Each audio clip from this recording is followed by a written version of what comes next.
Escale de charme. Escapade nature. Au cœur du Moyen Atlas.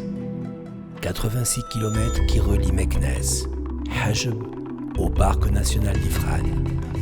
Province de la Cédrée, riche par ses forêts, ses lacs, ses paysages paisibles et ses endroits paradisiaques, dans un environnement propice pour les sports, les loisirs, la thérapie et l'écotourisme.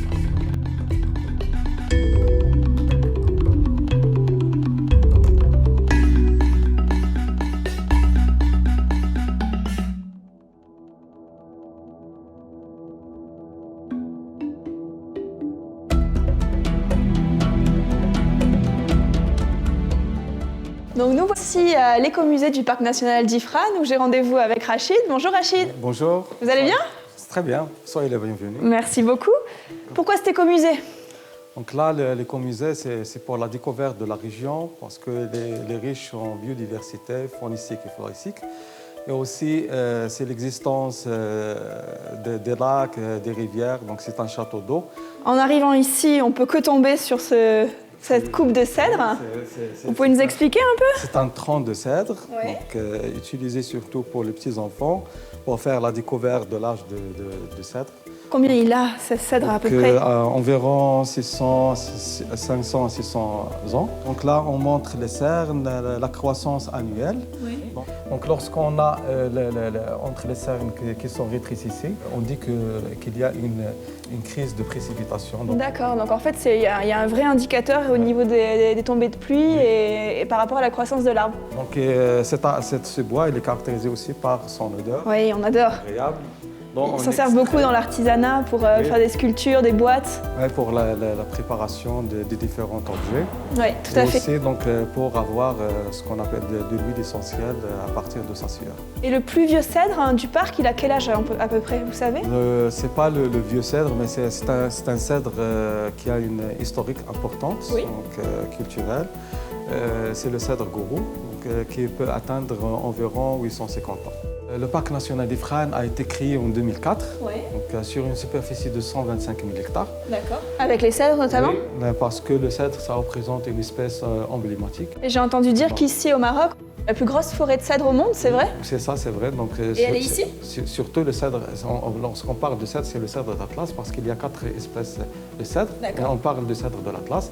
Au Moyen Atlas central, l'existence du parc national d'Ifrane, donc elle représente un tiers de la superficie nationale et un quart de la superficie mondiale. D'accord. Et au niveau animaux, là, vous avez quoi au niveau endémique? On a plusieurs animaux, donc, comme vous voyez là, c'est les mammifères qui représentent presque 33% des mammifères observés. D'accord. Dont on a identifié le singe magot comme Il y en a espèce. beaucoup?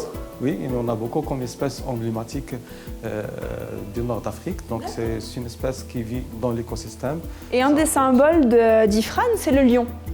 Il y avait des lions ici avant? Et il y en avait, mais malheureusement, il a disparu dans les environs de 1932. Ah, donc c'est assez récent quand même. Donc en fait, ici, dans ce parc, il y a aussi des zones humides qui sont assez bien représentées. Cette salle, ça représente les zones humides parce que le parc national d'Ifrane, c'est un château d'eau pour le Maroc. Il contribue presque de 40% des eaux mobilisables à l'échelle nationale.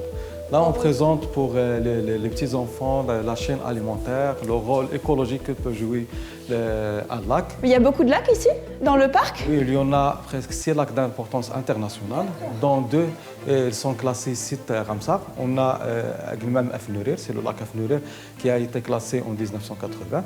Et on a le lac Tifounassine qui a été classé site Ramsar en 2007. Et ce label, si je ne me trompe pas, c'est par rapport aux oiseaux migrateurs, non? Oui, surtout, il y a des critères de classement. Parmi ces critères, on introduit la notion des oiseaux migrateurs. D'accord. Donc moi, en tant que touriste, si je viens visiter la région d'Ifrane et que je veux voir des oiseaux... Selon les saisons, vous pouvez voir différents oiseaux. Et d'ailleurs, on a dans le lac Afnourir un observatoire d'oiseaux. On a différents types d'oiseaux, surtout les canards, les canards colverts, souchets, la tadone kazaka. Donc Il y en a vraiment énormément qui passent par ici. Espèces, oui, caractéristiques de ces lacs et caractéristiques des oiseaux migrateurs.